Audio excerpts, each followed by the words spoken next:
The heart has a magnetism of 50 times higher than the brain. We know this from scientific literature. Choose what you want to think and what you don't want to think. You have a choice. No one else can take that choice away from you. We need to be mindful of our thoughts.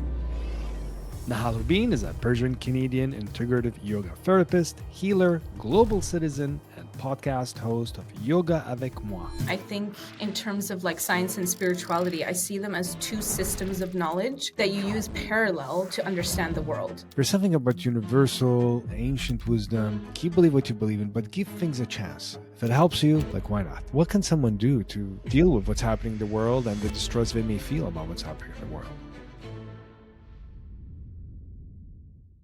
Hello, everyone, and welcome to the Pause to Elevate with Dr. Qasim Al-Mashat. I am delighted to share today's conversation with Nahal Haghbin. Born in Medicine Hat, Alberta, on Blackfoot First Nations land, and raised in China. What a diverse background. Nahal brings a deep respect for cultural diversity, language, and wisdom of the land into her healing work.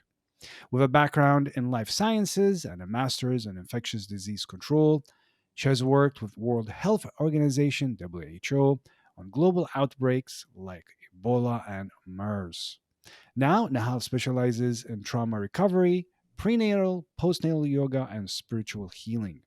She offers transformational programs, including the 12-week Pure Breath program, which I'm really looking forward to learning about. But first, Nahal, warm welcome to you to the Pause to Elevate podcast. Thank you so much for having me, Dr. Al-Mashat.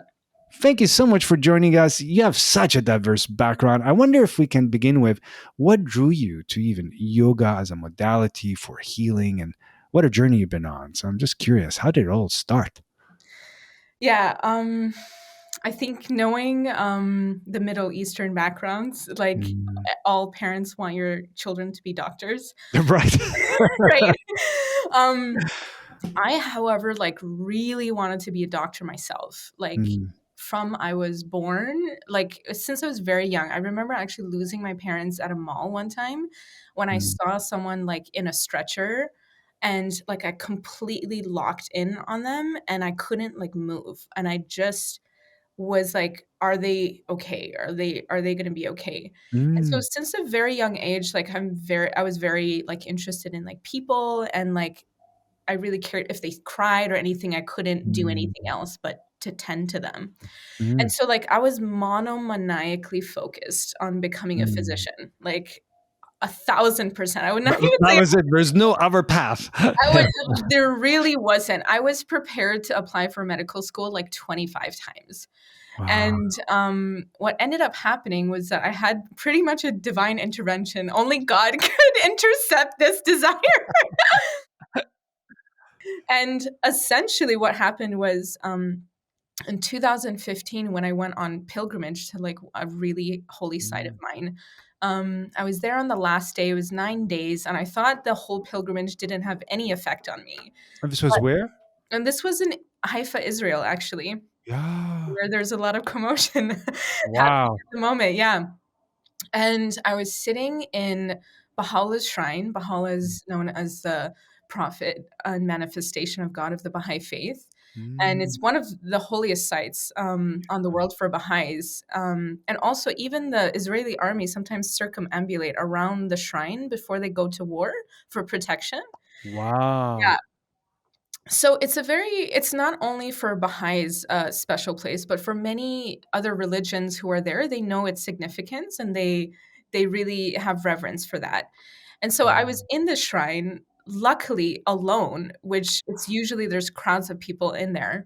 And I was sobbing my eyes out because it was the last day of my pilgrimage and my soul knew that it was leaving home. And I would say that all the pain that I've experienced in the world was compressed in a day.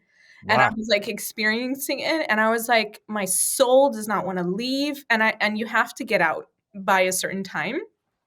Baha'is Mm. are not allowed to linger or even live in Haifa, Israel. So, Oh, so yeah, there's time restriction when you visit? Is that? yes, for Oh. Baha'is specifically, because one of the main principles of the Baha'i faith is the unity of mankind, and there's so much Mm. conflict that's happening in the region already.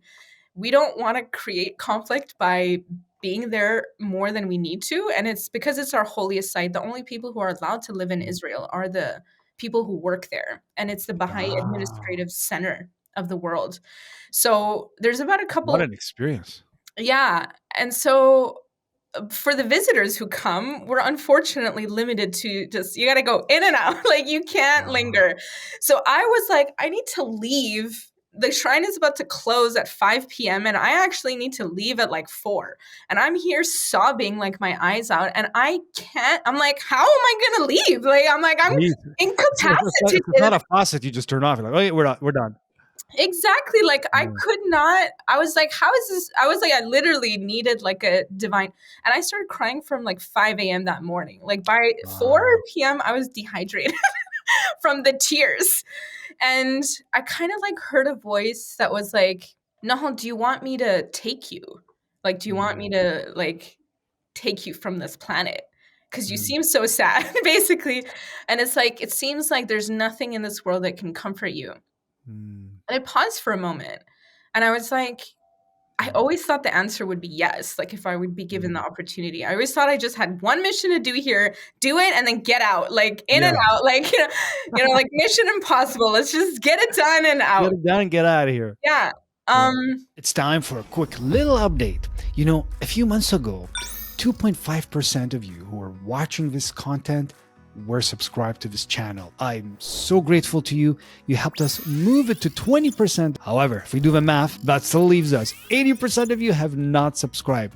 Please help me change that. Go ahead and press that subscribe button. Thank you so much. Let's get back to the content. it took me a really long time to ask this question, but I asked, am I ready? And the answer was Mm, no. You would be weak in the spiritual kingdom. And I was like, no, mm, I want to be strong like a bull.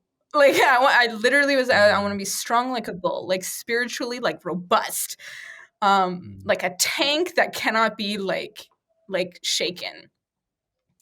mm, And in that moment, I kind of like just, there was two things that came up for me. One was that I needed to do global health, that I wasn't here to become a Western physician. And at that point, I was applying for the third time for my medical school. And mm. the second was Back in that I Canada? needed um, I was actually in England at the time. I Oh, okay, okay. Oh, no, actually, I was in Singapore, sorry. I was in Singapore Wow, working. you're really a global citizen. Yeah. Yeah. Really, I need to track myself because Yeah. I was taking the UK CAT and the BMAT, which is Oh, okay. I wanted to go back to the UK. I did my master's there, and so I was, like, wanting to go back. And so I was in the midst of preparation for the BMAT, which was only for Oxford. Oh. And, and And so when I got this message, I was like, and I was literally preparing for it, and I was registered for the exam. I was like, okay, one second. I know you gave me this bomb, but I'm like, I'm gonna take the exam one more time. If I don't get it, then I will listen to you and I'll go pursue something else.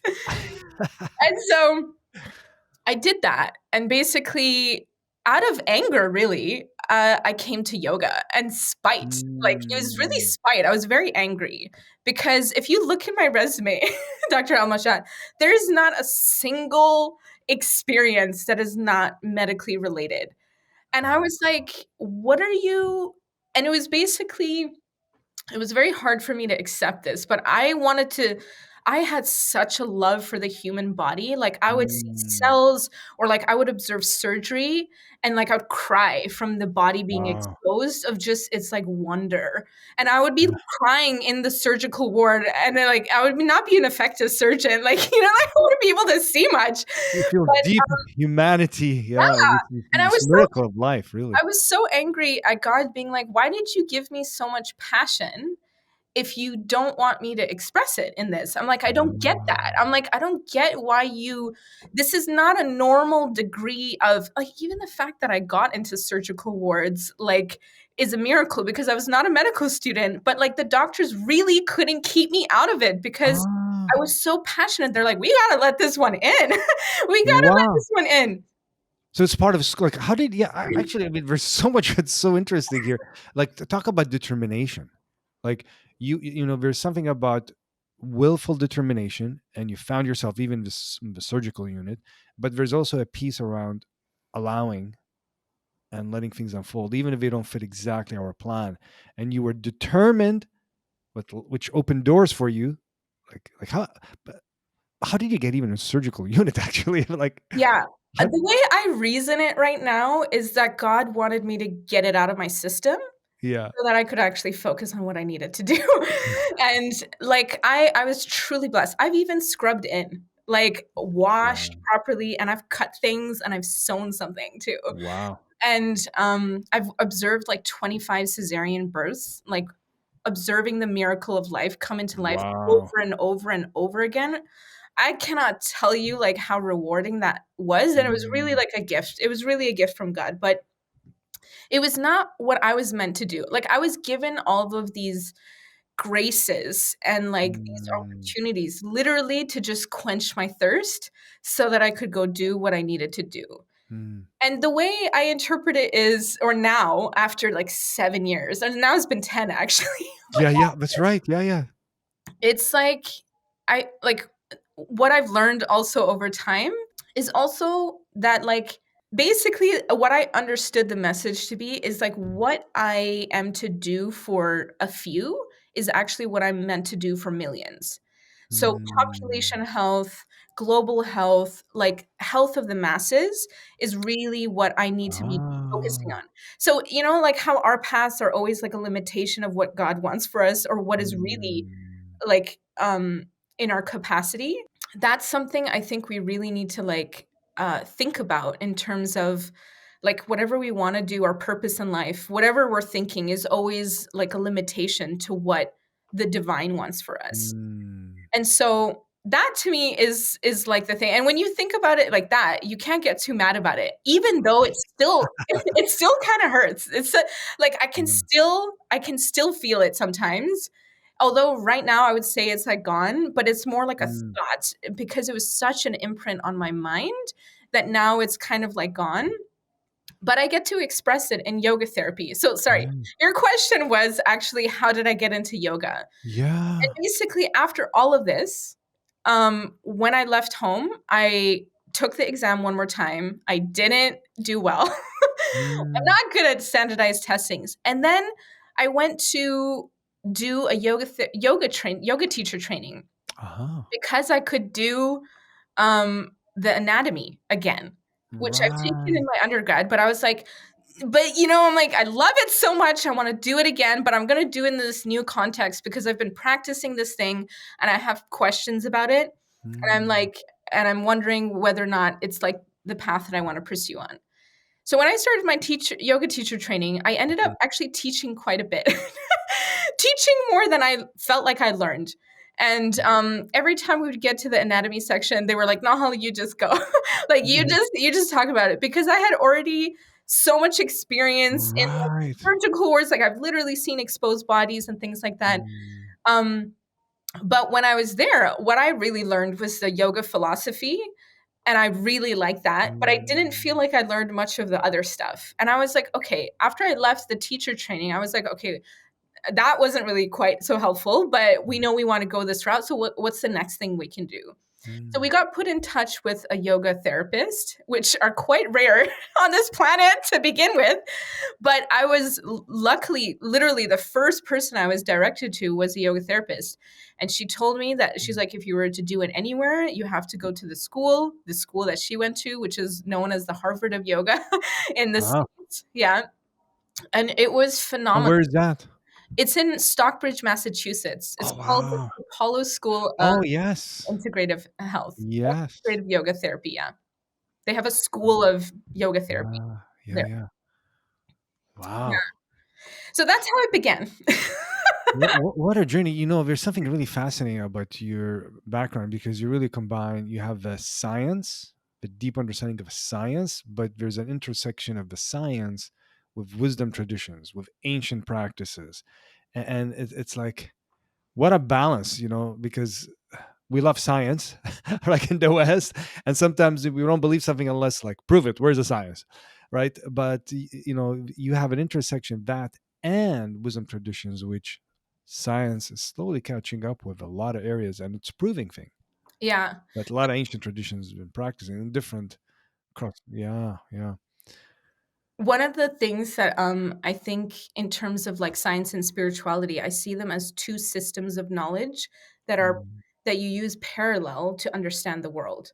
mm, And so I actually have a YouTube video about this where I talk mm, about the three laws of the universe, which mm, is the scientific, which is unchanging, mhm, the human, which is changing, it's constantly changing. Human law, like law of like red light, green light, how we're going to mm. murder, how we're going to trial people like through murder and all these things. It's like Right. always changing. And then you have the spiritual laws, which are also unchanging. So you Mm, kind of have like a sandwich of unchanging, changing, changing. mm, And the human laws in every country all mirror either the scientific laws like competition, like in mm, economics and stuff like that, or it mirrors the spiritual laws, like in the Arab countries where the mm. law of the land is the law that is in the Quran or in the Bible, and Right. like mirroring that.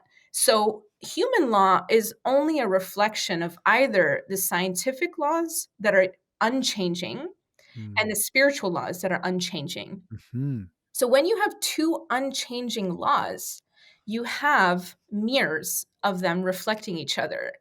And so I'm always trying to find what is the thing that both these have. What is the mm, spiritual and scientific principle of the spiritual realm and of the scientific realm? Why is mm, science not working? Because it doesn't follow a spiritual law. Why mm, does spiritual law not work? mm, It's because it doesn't follow a scientific one. So it's mm, like these two systems of knowledge, both science and religion, are parallel systems of knowledge. mm, Either or of them. For science, you get excess materialism when you don't have spirituality. mm, And then for this religious side, if you don't have science, you get dogma. mm. So it's like Right. it's very important So to they support each other when working exactly. together. Yeah. Absolutely.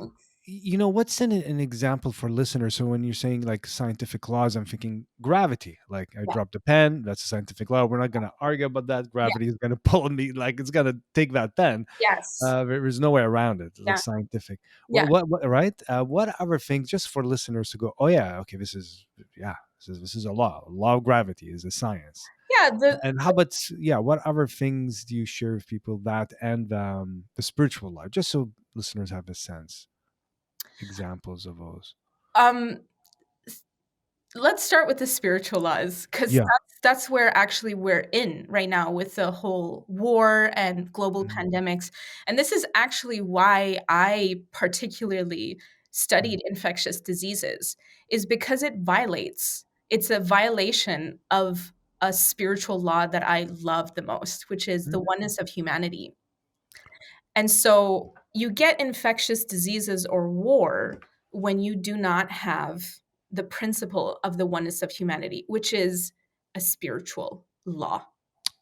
God does not favor one or another mm, more than the but all this war and infectious diseases happens when there's systemic issues and mm, violences embedded in the structure of things where it gets so complicated and messy, but you can always trace it back that mm, you originally violated this oneness of humanity. So that's something that's like the crux and the answer of all of our issues, mostly right now, currently, especially since there's war in the world and with war, automatically you have infectious diseases. These two are pairs. Even with mm, COVID, right after that, we had like a war of Russia and Ukraine. Like mm. immediately after that, you have these two. And sometimes it's actually the war that creates the infectious diseases because of the unsanitary like situations that Right. soldiers are put into, Yes. or it's the infectious diseases that separates people so much and creates all this division that generates the war. So Mm, either one, it's like they're tugging each other. It's like mm, because the spiritual principle underlying it has been violated. And it is, in spiritual, some people think that the spiritual law is like said as like, um, in like the Bible, they say Mhm. that because they did something to anger God, that he brought the plague or something like that. Right. But it's not a punishment. It Mm, is just simply a consequence mm, of an action that you did not know what the origin was. So it's not punishment, it is just science. It mm. is literally science. Interesting. So you're seeing it as like a cause and effect. Yes, Right. exactly. It is Right. not complicated, Mm, really, when you think about it. The basis of it is like you did not see one person equal to yourself, or that mm, or worthy of love, worthy of dignity, worthy of consideration in the system somehow. Or you thought, or like mm, it happened and you decided to dismiss it. It's something so small, but mm, compounded to many different layers. Then you have a society who's like, oh, it's totally fine if we like leave Black people out. Or it's totally fine mm, if we leave like homeless people out. Or it's totally fine if like women are not treated equally as others, or they're mm. not paid. Like all of these little things, they're not little, they're very big They're actually. big, yeah, but they compound all these things. They compound, Yeah, yeah. they kind of create a structure that is false, Mm, that breeds what I love to call it, it's like it's an environment that is not suitable for joy, love, and peace to flourish.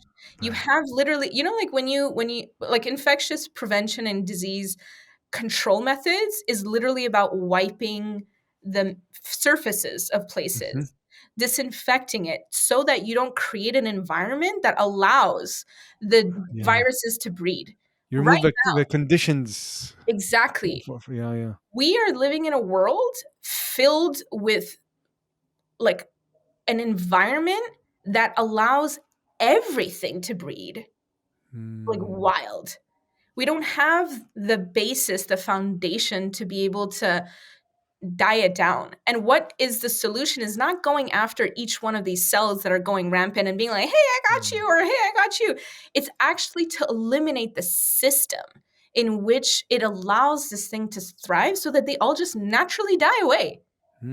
In a mm, place with between two people who truly love each other and see each other as equal, even if the other person thinks like, oh, okay, it's okay if I'm not like included in something, you would out of justice be like, no, right. no, like Mm, that is not okay. We are not going to do that.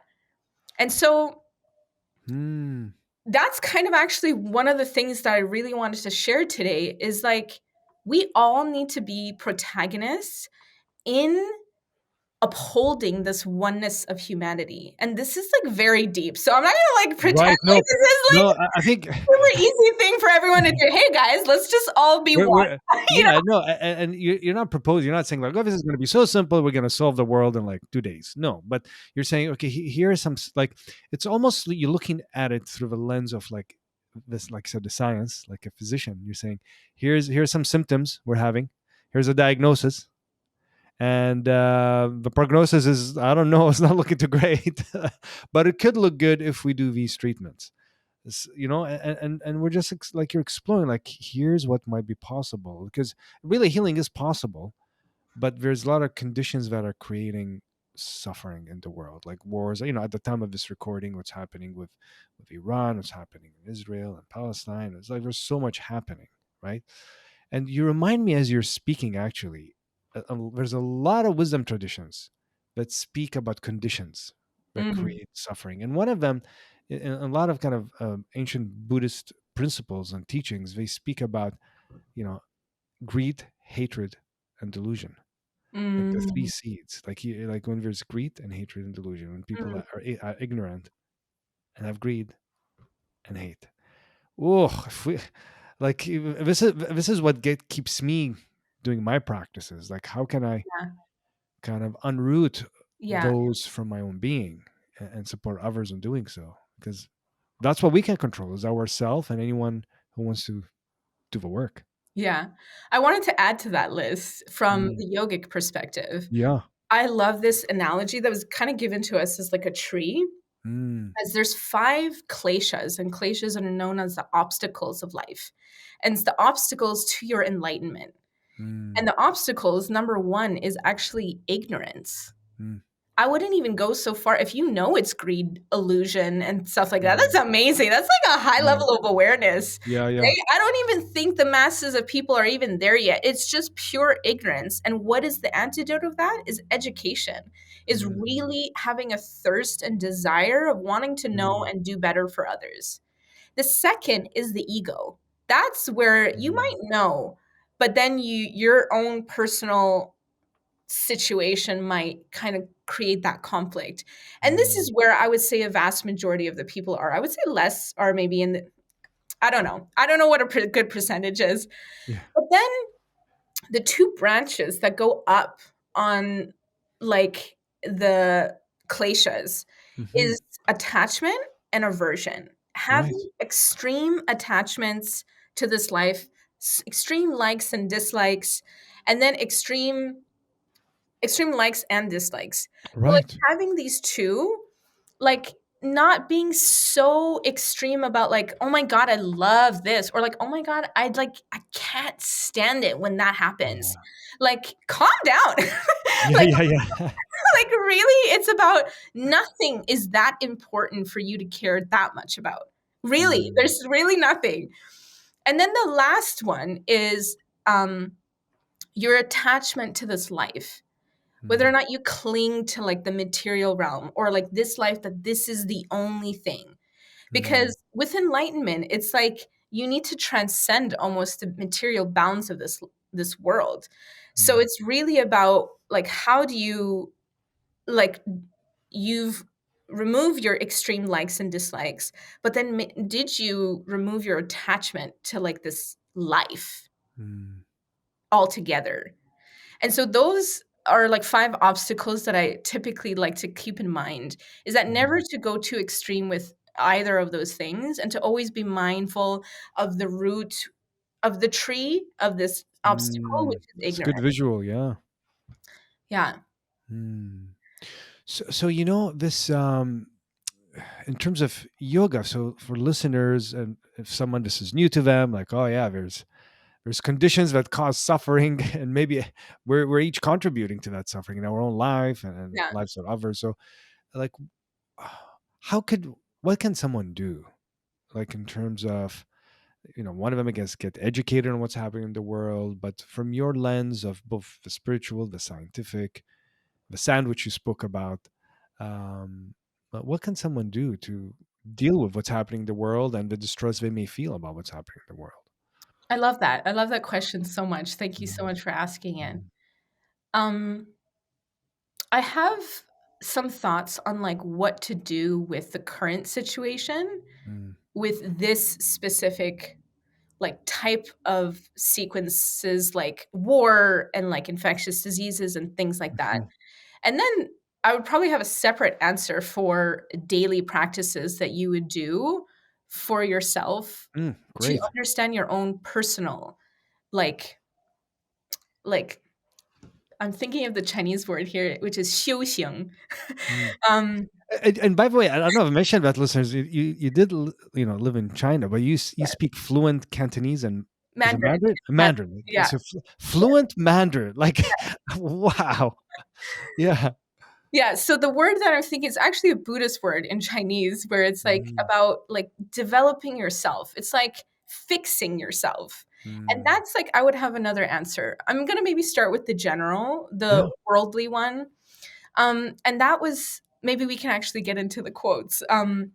Yeah. There was 3 things that I actually wanted to share in regards to the global world's like dynamic with this. And that was from the spiritual writings of Abdul Baha. And Abdul Baha was the Mm, son of the prophet in the Baha'i mm, writings. mm, But he's also very distinct in all of religious history for we've never had someone like him mm, in all of religious history. And so mm, he's quite special in just history of religion mm, to begin with. And he has other titles known as the master, as the mystery of God, as the servant of Baha, which is the one mm, that he loved the most. the servant of his father.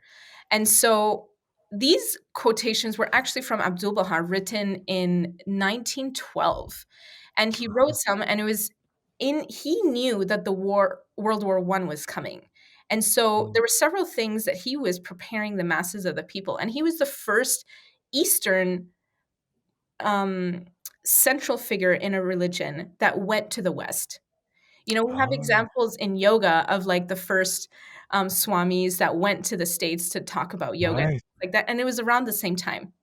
Mm. And Abdul Baha was there, and he went around and gave talks in the States and in Mm. Europe and all these places. And there was one compilation book where it's called The Promulgation of Universal Peace. One Hmm. of the quotes is from there. And so the first quote that he talked about was, I want to get it right. So I'm going to read it from Please, yeah. the original, which is, when a thought of war comes, oppose it by a stronger thought of peace. A thought of hatred must be destroyed by a more powerful thought of love. Wow. And so we Can, can, know can you read that again? That's very that beautiful. Please, thank you. when a thought of war comes, Mm. oppose it by a stronger thought of peace. A thought of hatred must be destroyed by a more powerful thought of love. Hmm. And this is by Abdul Baha.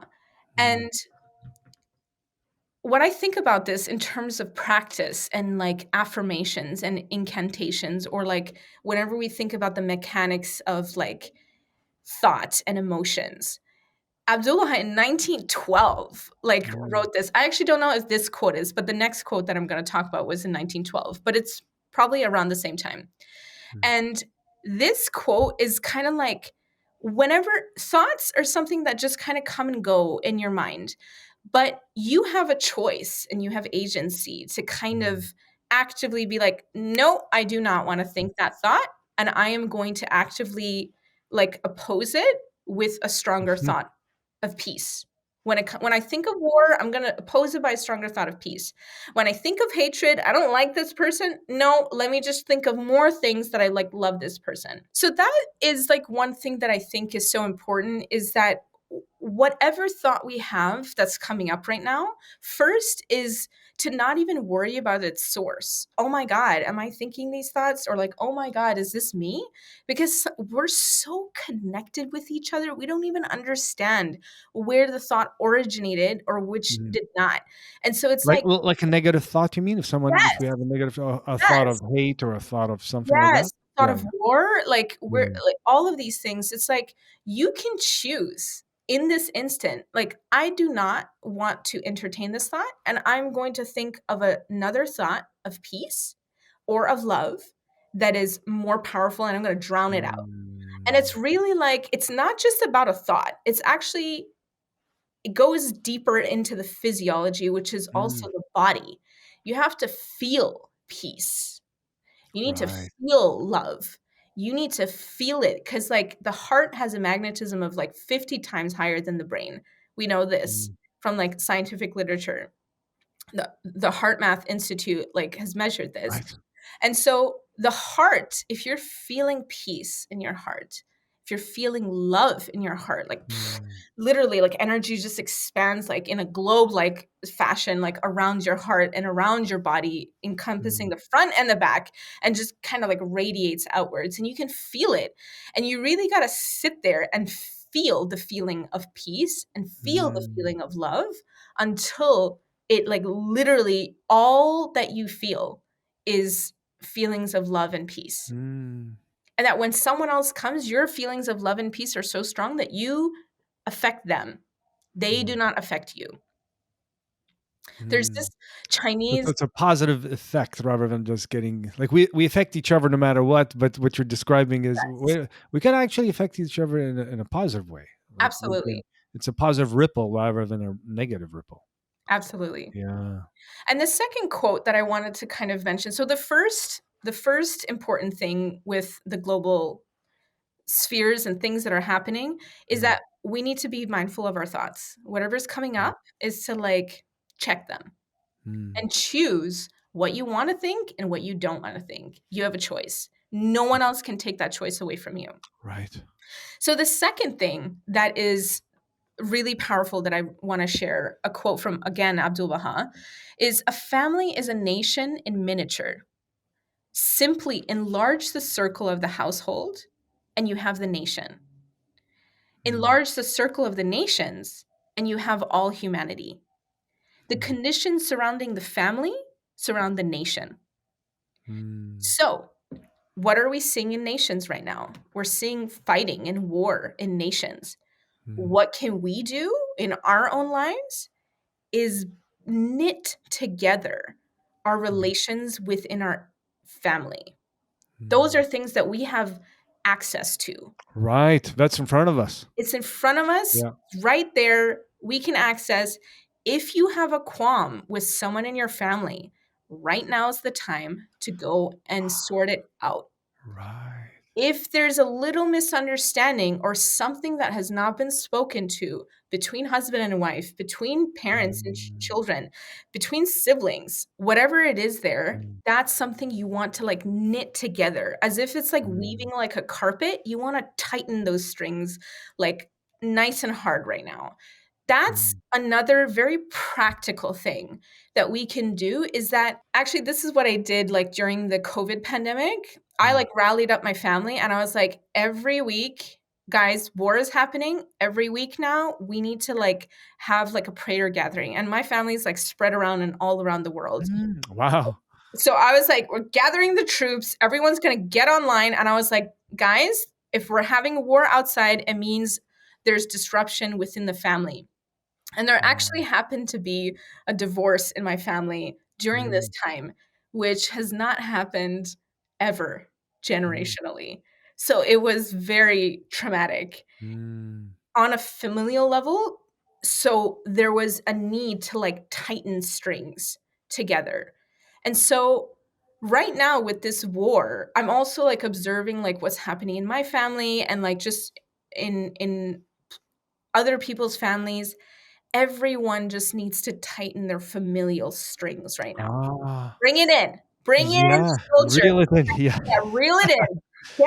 Get like really organized, serried lines, like in yeah. order, get the family together. It's very, very important. Mm. You know, there's something actually very empowering about that because saying when you look at the world, there's things feel so far away, like oh, I can't do anything about this war or that famine or so far away. Like, and a lot of times people feel like oh, I'm so like helpless. There's nothing I can do. Well, there's nothing I can do. But actually, what you're saying is, well, let's look at your own backyard and let's look at your own unit and you know if even if you don't have a big family it could be your circle of friends or neighbors like let's look at your units and create healing there like that's actionable that's something we can do you know resolving resentments or arguments or and it does require two people to be willing to do that but there's something we can do in our own backyard we don't so that's really important we And don't I have to wait yeah that's hopeful It's very, very hopeful. yeah And even what you said has given me like the thoughts that I want to share about what to do within an individual. But I'm going to share Mm, the third thing that mm. when it comes to the global world before I move on to that. Yeah. And this is actually a verse that was shared by Abdul Baha in when the war had already started. And he would say this verse to stop the war, Mm, and and you could probably actually pronounce this better than me because it's an Arabic phrase, but it's Ya ilahal mustaqath. And I mm. have a meditation on it on my YouTube channel. It's the Oh. most watched YouTube video on my channel. Mm, Most people don't find me because of yoga or because of anything else, but they find me because of this one meditation because they either know how significant it is or they know how powerful it is. And also in the description of it, I included the blog to the meaning of this, which is he who is invoked. And it's an invocation asking mm, for intercession from the divine. mm. Because when it comes to war, it's so big that it Yeah. requires the invocation of many, many humble, tiny little souls invoking on this power that is much greater than all of us. Yeah. So this invocation, I find it very practical to just like play on the side and just have it repeated. I had one of my friends who's Egyptian who knows how to say it in the proper Arabic like way to do it, and it's very, very stilling of the mind, and Mm. it's very calming, and it's repeated 95 times. And 95 in numerology is kind of like saying it for the sake of God. So Mm. it's like 95 times you're saying it for the sake of God, this verse, he who is Mm. invoked. So it's like the number of times that you also say it is also significant. But also, Mm. this is a type of meditation that is very powerful, and it's in yoga. It's called japa meditation. In like the Baha'i Mm. writings, it's called zikr, which is like remembering and invocating and all these things. And it's the repetition of it that stills the mind, that Right. brings this peace so quickly. Mm. So these are the three things that in terms of the world, I recommend everyone do right now, which Mm. is one, when a thought of war comes, oppose it by a stronger thought of peace. When a Mm. thought of hatred comes, oppose it by a stronger thought of love. That's number one. Mm. Number two is look in your family. Your family is the miniature of the nation. What's happening in the nation? Look into your family. What's happening here? Third, say this verse, Ya Allah al Mustaghas, 95 times Mm. or more. Abdullah actually said it 2098 times.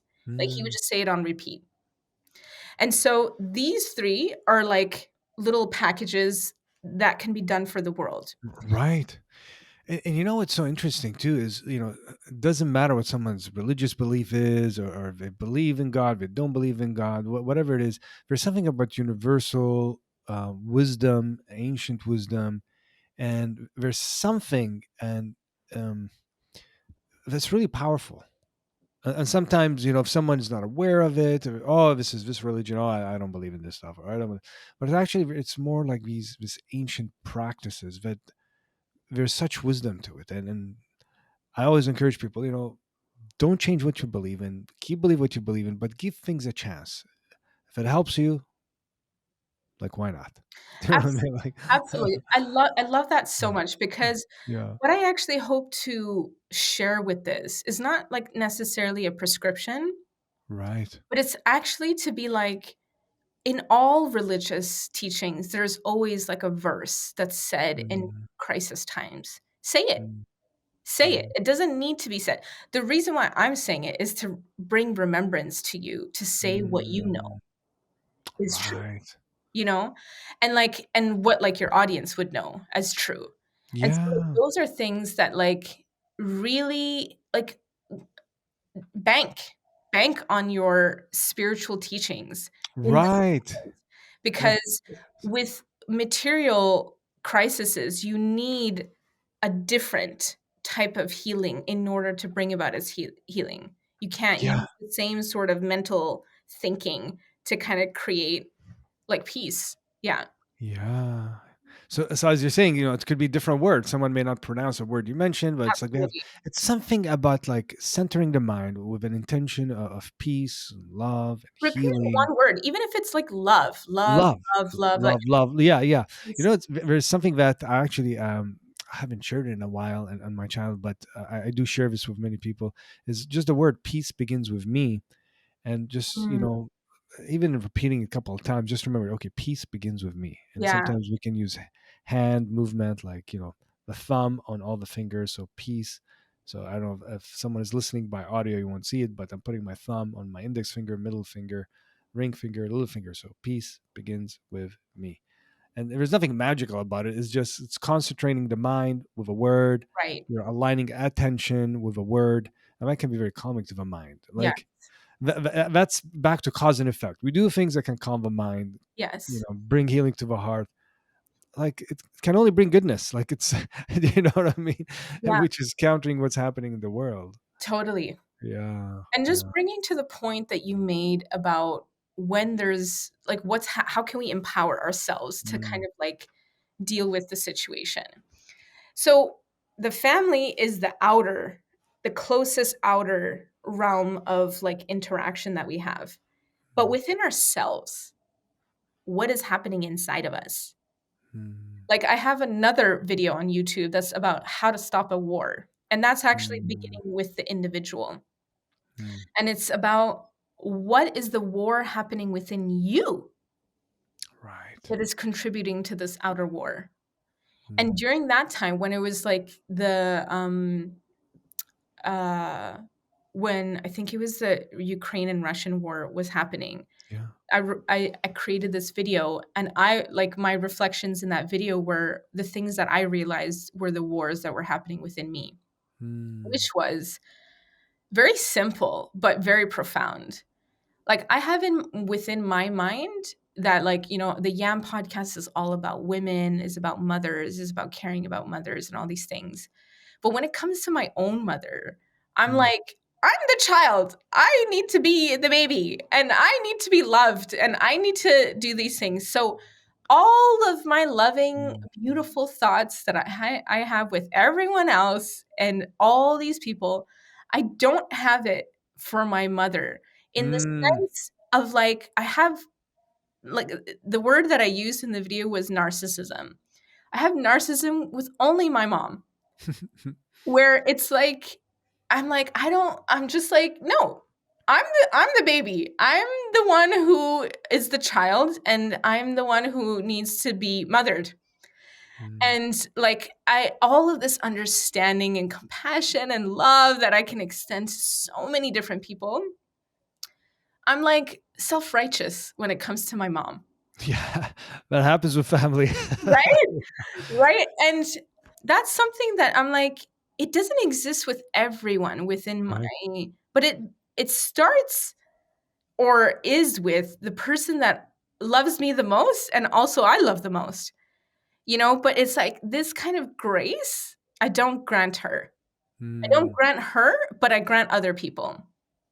So that was like a huge realization a couple years ago when it came to that. I still haven't even actually sat down properly to see this time what is the outer war that's happening. mm, Actually, I kind of know what it is. I haven't really had like a very thoughtful um, reflection on like what to do necessarily about it, but I have a feeling that the action is really to initiate something, to initiate like a conversation, sort of interaction of some kind that I need to like do it instead of mm. waiting for someone else to do it.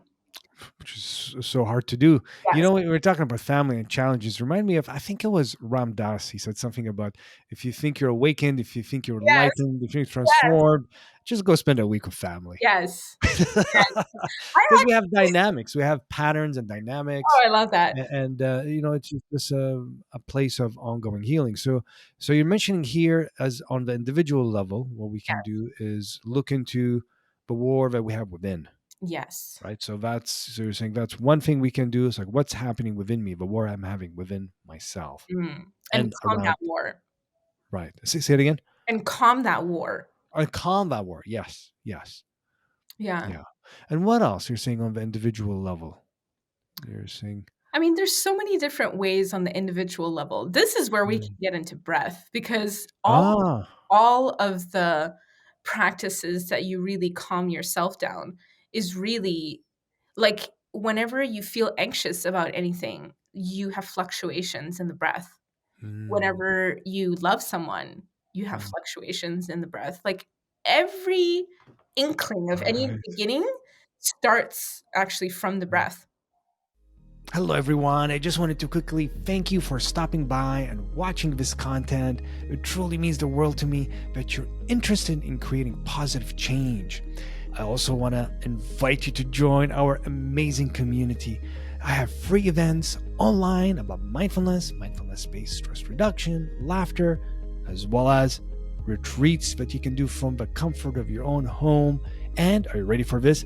Self paced program that you can do about mindfulness and stress reduction. So you can join the newsletter below to stay up to date on all these goodies.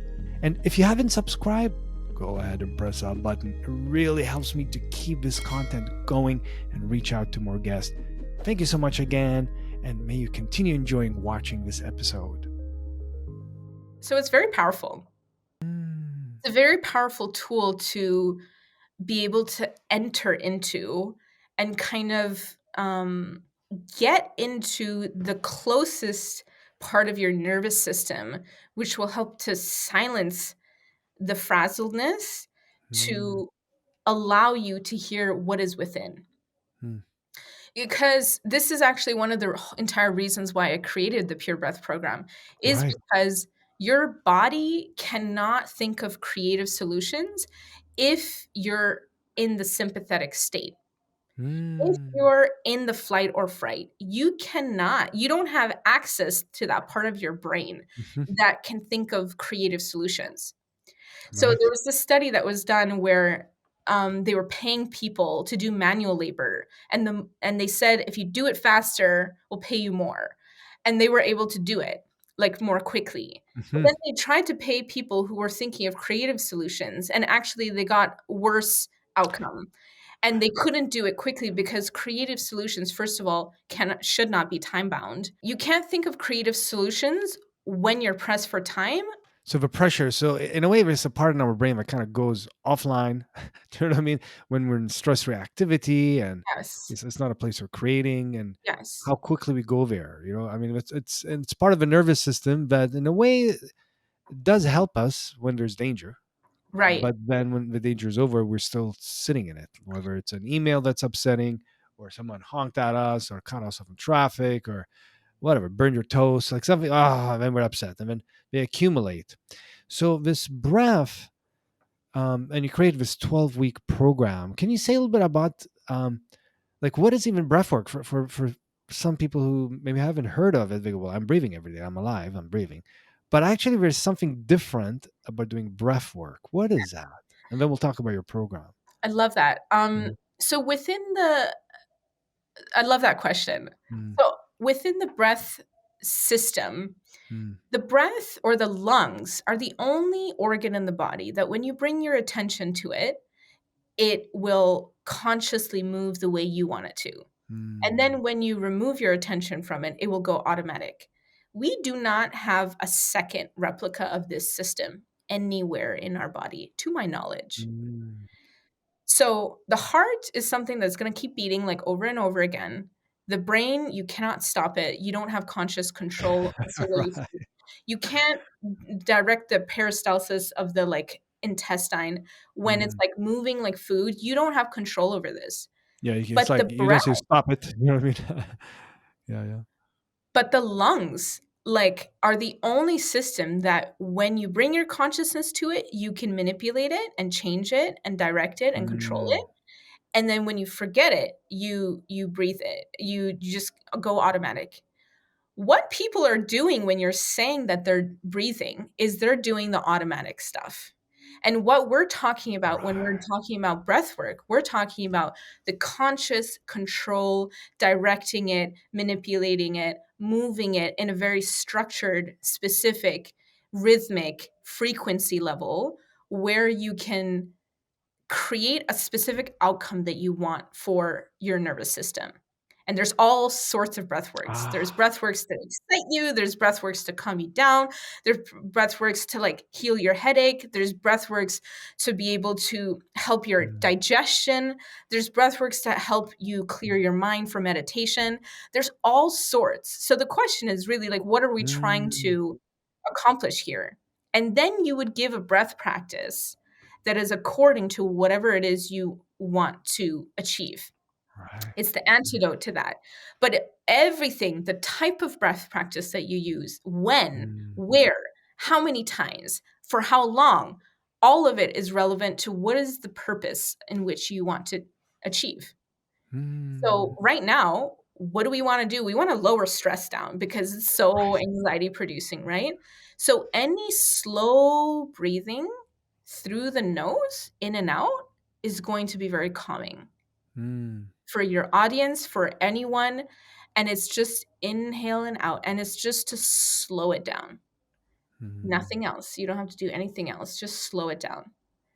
mhm. Slow your breathing to as slow as you can, and that will help to like regulate the nervous system where Right. you'll achieve that calm where you can perhaps access your higher intellect or creative Mm. solutions powers.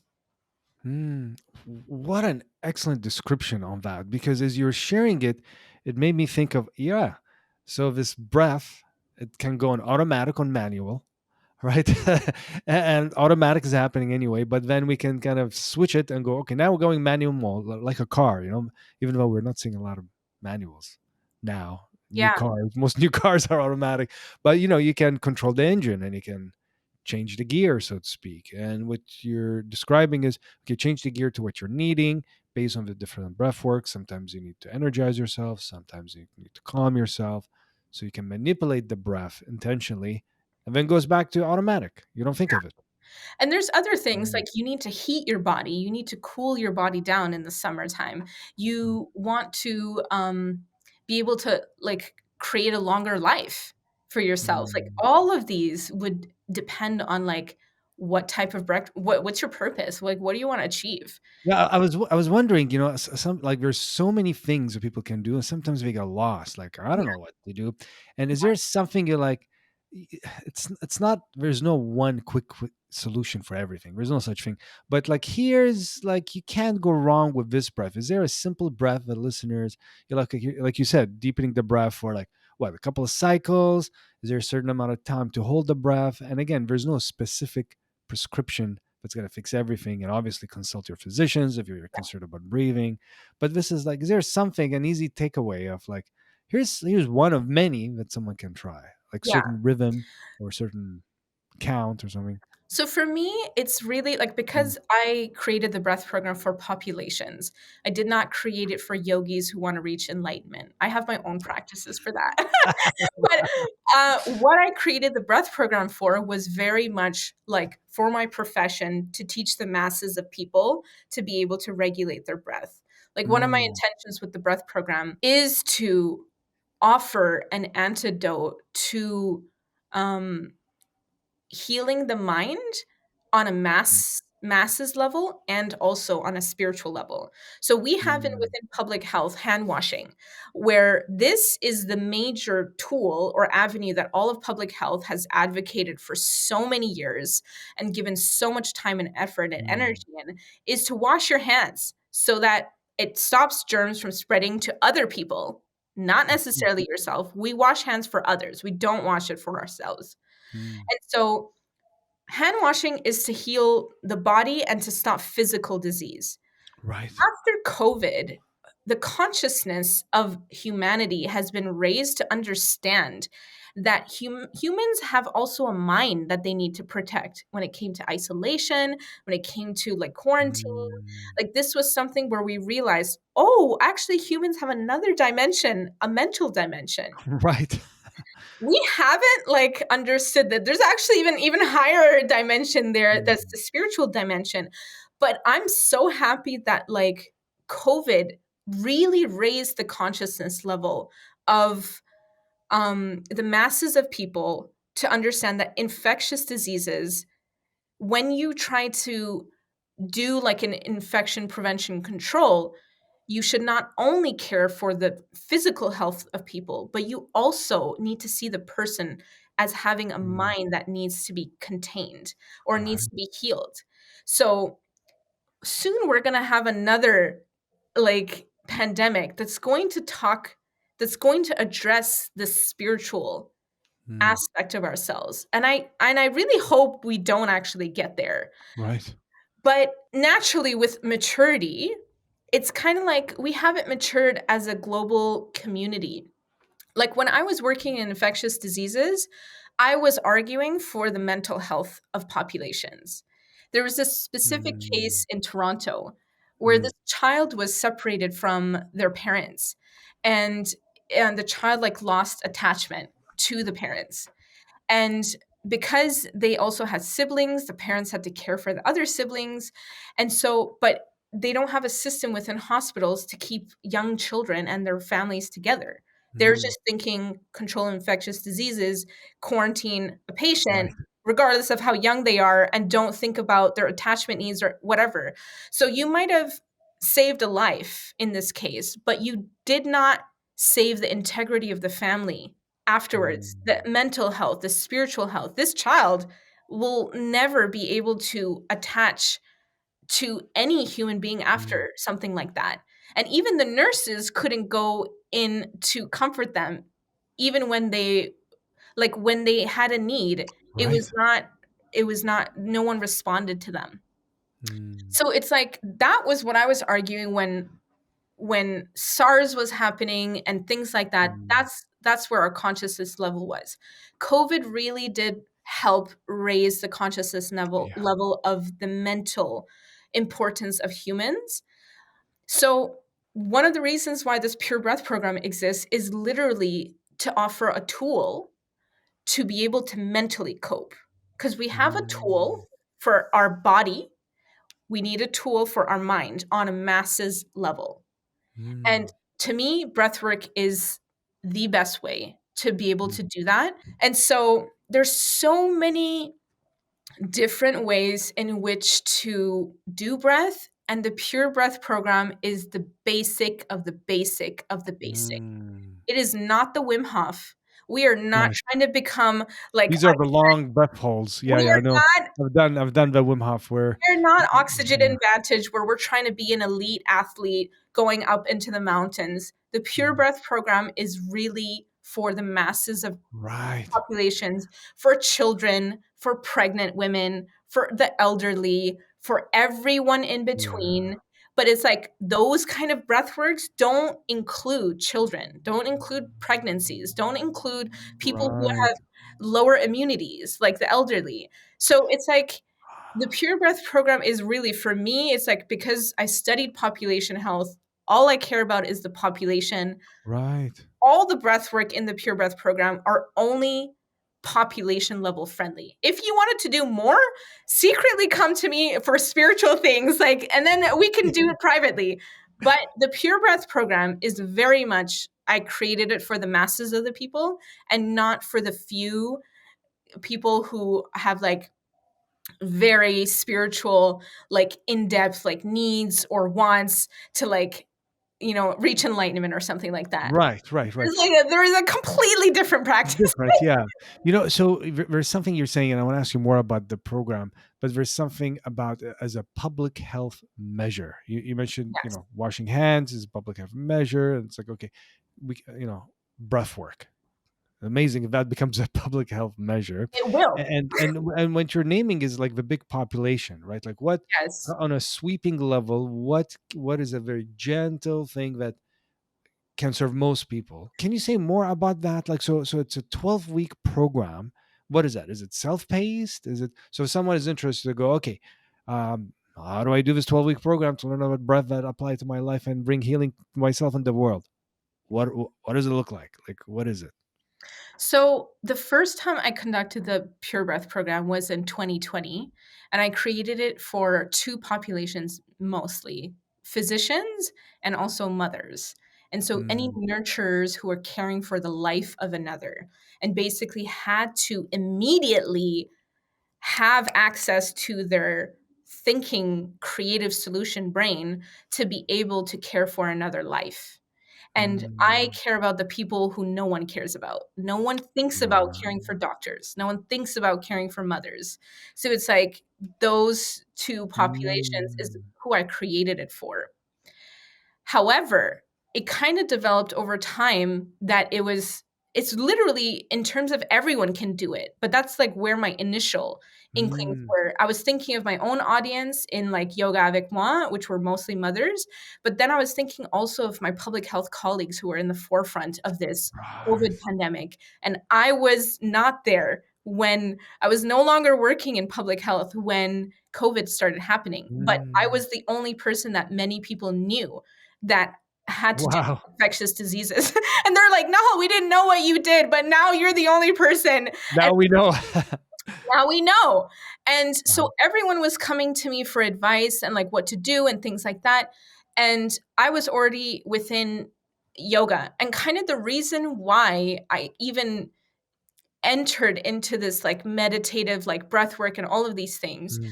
was because when I was working at the World Health Organization, I was literally sitting in meetings in rooms where all the decisions were being made. It Mm. was very acute and humbling kind of realization where You usually think that there's some other person, some other place making a decision, and we hope that it goes well, right? But Right. I was in the rooms where all the decisions were being made. But you were in the I place that people go somewhere, Yeah, someone. You were in it, a room that had the we were somewhere someone. we were that someone someplace, like Yeah. exactly that time. And so when I was noticing like all of my colleagues and like what they were doing and all of these things, they were I started that was the time that I started meditating, was when I started working at the Mm. World Health Organization. And it was because I was working on outbreaks. It was around the clock every day. I had to literally go home and turn off my email because I would be getting emails from all around the world, Wow. and my job was to sound the alarm, was to tell my office mates, hey, there's this outbreak. This country reported this case, and we have Mm. something here. We need to go and communicate with them and to ask them if this is true. Because we would Yeah. scan the news, and they would have news in their own countries Wow. reporting cases, but they're obligated to report to the WHO. So we would have the system where we would scan the news, and then my basically sounding the alarm would start the WHO to go to countries and Mm. to ask them, hey, we saw this thing. Is this true? Because what ended up happening with SARS is that this process took such a long time that Right. the disease spread like so much. So now there's like a much quicker sort of system to be able to like tackle it like much more quickly. But Mm. because of that, we deal with the whole world, 196 countries, 194 countries. And Mm. that is really it's quite something, and it was a very stressful job. Mm. And so I had to meditate in order to just be able to do the bare minimum, because I had to be on all the time. Yeah. If I miss something, literally a disease could be spreading like so quickly without like accountability, without like checking in, without support being given to the Mm. countries and all these things. And so No, no pressure. no pressure, and no pressure. And you realize that it's just one or two humans who do these Mm. jobs in the vast world. And you Jeez. realize the amount of pressure and like responsibility that they have to be Mm. able to hold like for the world when it comes to infectious diseases is quite extensive. And I took that very seriously. My Mm. colleagues like were more senior and relaxed than I was, and I would go to them even to ask, I'm like, how are you so chill? I'm like freaking out. And I'm like, if we're not doing it, who's doing it? But because I was meditating during that time, I realized I was calm, or I could see and discern situations where other people were just like somewhere else. And Mm. I was like, we have too much responsibility for millions, billions of people's lives. We don't have the luxury of being dysregulated. We Mm. really don't. And so I pretty much left the World Health Organization thinking, this is a job that I absolutely love. Who the hell gets into infectious diseases if they Mm. weren't that specific? How do you even find something like that, right? But I loved that job. I loved everything about it. I loved my Mm. colleagues. I loved the location. I loved the place. I loved everything about it. But I was Mhm. like, I can't do what I love because other people are not paying attention. Mm. That's kind of why I went into yoga and meditation in particular, or like physical yoga, the asanas. That was something that I did for like 10 years prior. Meditation Mm. was only when the WHO happened, or when the outbreaks were getting really intense. Mm. That's when I started my meditation practice. Then it was, all right, let's get trained in this, let's move forward in this. Right. Then it was years after that I created the Pure Breath program. And so it was little by little, like different needs, and like really having your fingers on the pulse of like what is actually happening. And part of the reason why I wanted to create this breath program is because my colleagues didn't have a tool to be able to Mm. systematically regulate themselves, to be able to do the great work that they already do. I have so much respect for my colleagues. There are sometimes 14 espressos in one of their bodies in a day. And like these were people that I loved and I cared Mm. about, and they were Revved up. revved up so much. Totally revved up. Yeah, yeah, yeah. And so like so much is needed, required of them, and so much Yeah. expectation of them, and so much pressure that you hold, like literally on behalf of the world. And so like the body, what's happening within one human person's body when all of that pressure is being kind of like put Mm. onto them. Right. It's a lot. So this, yeah. Yeah. So just to have a better understanding of it, so it's a 12-week program, Mhm. and you're sharing the roots of what inspired you to create it, Yes. and the conditions which brought it up, and it made you think about creating it. But if someone, a listener, wants to go, okay, I want to do this thing. Okay, here's 12. Here's a 12-week program. So what is it? If someone signs up, they it's a weekly plan. They listen to videos. Is it Yeah. audios? What does it look like? Just to give listeners an idea of um, your program, and it's called Pure Breath. Is that right? Pure Yeah. Breath, something? Yeah, Pure It's Breath. called the 12-week Pure Breath program. Yeah, So essentially it's online, and yeah. there is like it's self-paced work. Right Right. now I'm offering it that I would coach you during it. So you would be doing the self-paced program on your own, and then we would meet 6 Ah. times to individually cater it to you. So if you have Oh, wow. specific During the 6 weeks, so you would meet 6 times with someone. That's really over generous. 12 weeks, yes. That's very generous. And Yeah. it's really to like land the breath program to specifically your body. Because I'm a yoga Mm. therapist, I know how to change it according to your body. So let's say for instance you have Ah. hypertension.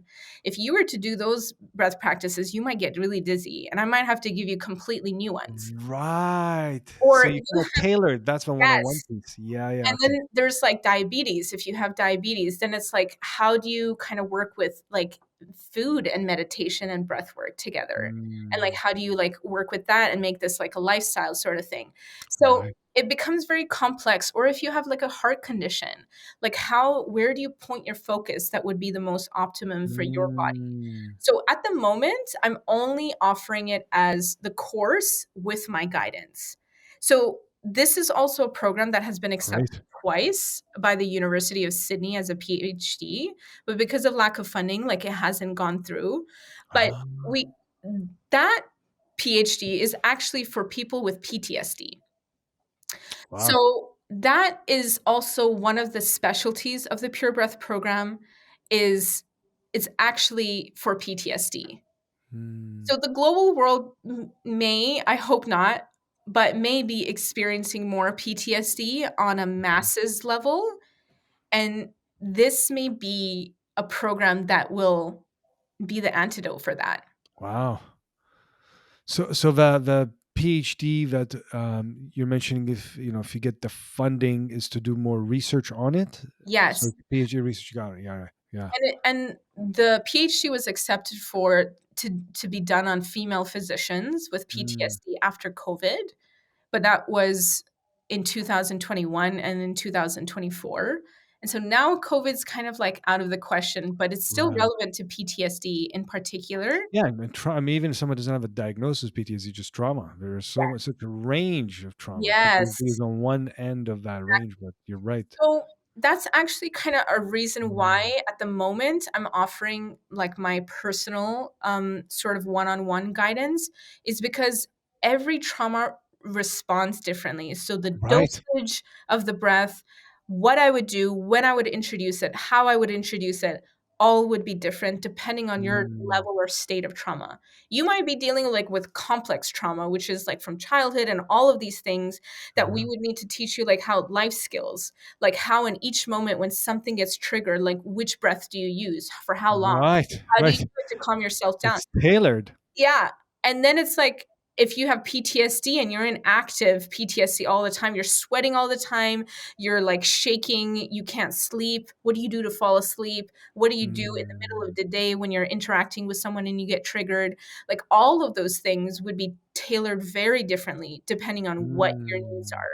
So at the moment, every month I'm looking for 3 people to coach throughout the Pure Breath program. Mm. And so Mhm. I'm doing this very slowly because I still have also my yoga therapy practice that I'm Right. paying On top client of that, yeah, yeah. on top of that. But for the breath program in particular, it's like every month I would like to start off with 3 clients. Yeah, so you can do the one-on-one work and give the time for them. And so you're mentioning here's the breath Yes. and pure breath program, and I'll put the link, in the show notes as well. But yoga therapy. Can you say a little bit about yoga therapy? For some people, I haven't heard that word, like yoga therapy. Yoga, I just think like I have to do like downward dog, and I can't do downward dog, then forget yoga, right? Some people think like that. They've never been exposed to many options. So Right. what is yoga?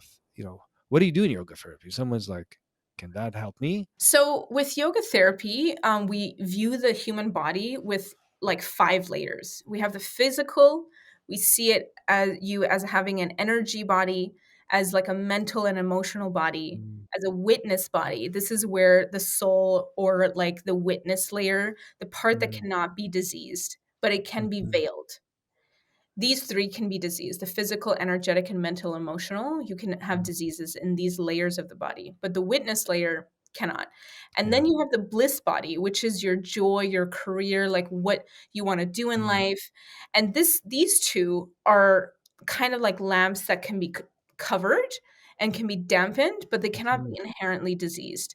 So the way the yoga therapy works is really, it's like basically any condition that you have, literally, if it's diabetes, if it's like post surgery, if it's mental things, if it's like chronic digestive issues, if it's like immuno health, like someone wanted to remove their kidneys the other day, and I was like, mm. please let me work with you. And so like all of these different Right. things, like So it's saving. one-on-one. Yes, it's a private, Right. customized to you. So with a yoga teacher, they create like a program and you just go and take their class. With a yoga therapist, it's customized. They do an intake form first, and then they create a class that is uniquely, or a session that's uniquely for you only. So there's also what it seems to be like with some kind of intake, like to find out what's why someone is wanting to do yoga therapy, whatever Yes. they want to work on. Yes. And is that what happens? You do Yes. a Do they session have of just plates in their body? Have they had surgery recently? yeah. What is their, What is the challenge? Right. do they have spinal cord issues? Do they have MS? Like, do they have like all Right. these digestive, like basically anything you want to heal, but do it through yoga. Right, beautiful. So just to give people like an idea, like if you go Yeah. to a registered massage therapist, you got to talk to like, okay, here's why I'm here. I want to work on this, Yes. right? So same thing here. Someone comes to you, Yeah. or a yoga therapist says, "I'm having digestive issues. I'm having migraines. I'm having whatever it is," and it's like, what can support me to Yes. complement, whatever else I'm doing, and then you create a program, but it's one-on-one, so they're not joining a big group. Or just to give listeners the visuals, so they're not in a group program, it's one-on-one. It's one on one, It's and like, it's yeah, yeah, privatized, and it's yeah, like we're really holding your hand throughout the whole process. And it's yeah. kind of like we create a plan together, because I have millions of tools in my toolbox, Mm, like breath work, meditation, visualization, mudras, like asanas, breath, yeah. like all of these things we have as like tools. But then what are you comfortable with? And what are you needing? Yeah, yeah, yeah. Or like what are you, like sometimes like you think yoga and I'm going to do physical things, but if you have energy issues, all I'm going to work with is mostly your breath. So it's Right. like you might come in thinking you're coming to me to do physical stuff, but Yeah. I'm like, what might never do a physical posture depending on what your goal is. So it's like, Right. So there you are. Yeah, that's a yes. good. Yeah, yeah, So yeah. it's using the So it looks different. modalities of yoga to basically heal any sort of symptoms. Yoga teachers are not qualified to do that. Basically, Right. they get about 200 hours of training. I have that and 800 hours more. So I have 1,000 Wow. hours of training in total. So, and we have to go through the different topics like cardiology, like immunology, like different topics. So it's like Mm. we know the body like on a much deeper level. So Yeah. that's such a great explanation, because so it's not like someone does a yoga teacher training. I've done the yoga teacher training. I don't do therapeutic yoga. I haven't been Yes. trained to do that. Yeah. So that's very different. That's Yes. very different. So Very different. it's actually, and that's the therapeutic element, right? Like Yes. it's like 800 more hours, like you're saying, and Yes. very specific, and Mhm. it's therapeutic. It's not about, you say asanas are like posture. It's not about getting to a certain posture, or No. it's actually about It's not therapy. It's performative. We're not trying right, to right. It's not perform. power yoga or yeah, yeah, No, yeah, we're yeah. not trying to exercise. I'm not Right. trying to make you sweat. What I'm Mm. trying to do is heal a particular symptom or like sort of imbalance, and Yeah. we're trying to bring it into balance. It's all Right. about bringing the body into balance and trying Yeah. to bring coherence with the 5 layers of the body. So Yeah. we would assess the 5 layers of the body and then see which one is the weakest. And then we usually start from there. It's like a Mm. spider web. If you press on one, all of them kind of like work Yeah, yeah. together. They're all connected. Yes. So it's kind of like it's like which one are you comfortable with entering into? Is it the Yeah. physical body? Is it the energy body? Is it the mental emotional? Sometimes it's not safe to enter one particular area, but like it's Yeah. better to enter it from a different. And because there's so many layers of the body that we see into, that we can kind of the vantage point that we enter into is like Mm. very vast and different. So yeah, it's Mm. really something that people have to experience to understand. Yeah, yeah, yeah. Experience it, then they're like, "Oh my god, this is yoga therapy?" But then what one person thinks is yoga therapy is completely different to one another Yeah. person is because their symptoms are different. What they came to yoga therapy is different. So it's just like I've never had one client, two clients that are have the same sort Yeah. of like treatment plan. And so that's something to like it's I try to show it as much as I can on my social medias, on my Instagram. Like Mm. I'll like film like a yoga therapy session, but without the voice so that Right? people can see. But then there's all so much that I can't show you through the Yeah. camera because I'm guiding their internal experience. And how do you show that in a camera when Right. someone's lying down? Yeah. How does he do that? And Yeah. there's so much happening in there. Yeah. And it's We those we need we need like functional MRIs as you're exactly. doing it. It's like, Oh my god. here's what's happening, the regions in the This brain and yes. the Oh my gosh, just one person yeah. lying down and just seeing like all of these All colors. the lights coming up, regions Yes, lighting up. Yeah, yeah. yes. Well, you have such a wealth of knowledge about, like really you've done such deep dives. And I'm wondering, like, how can people find you? And then I just want to ask you one more thing. I know we've passed over time, but I just have one more thing to ask you. First, how can people find you? And I'll put in the show notes. What's the best way? Is it through your website or social? What would, I think social media on Instagram at the moment, I'm pretty accessible, but yeah. email if you wanted to book a session, but also on I work at East Van Integrated Health, just Hmm. going on the website and booking like my face is there, my page is there, my yoga therapy, like booking page is there. And I also teach something that's like human design, which is like kind of like mapping out people's like energetic systems. So Hmm. that might be helpful for people. But on YouTube, on like by email, I'll give you all the good stuff so that Yeah. you can get And can you just say the website so those can hear it? so What it's is yogaavecmoi.com and got also it. East Van Integrated Health. Okay, half, yeah. And on Instagram, it's Yoga avec moi. Yoga avec moi, yes. Okay, and I'll put that in the show And notes. on Yeah, great. YouTube is also Yoga avec moi. I Yeah, have like I'll 700 videos for people to yeah, like dive in deeply about what yoga therapy is. yeah. Yeah. Okay, I'll put the links. And you know, this has been so enjoyable with so many different areas we explored. And one of the things I ask guests is in terms pausing. The name of the podcast is Pause to Elevate. And Mhm. obviously, you've done so much pausing in your life and reflecting. But what pops up in your mind when you think pause to elevate? What does that mean for you? Mm. Pause to elevate. Hmm. In order to pause to elevate, you need to pause. Right. Yeah.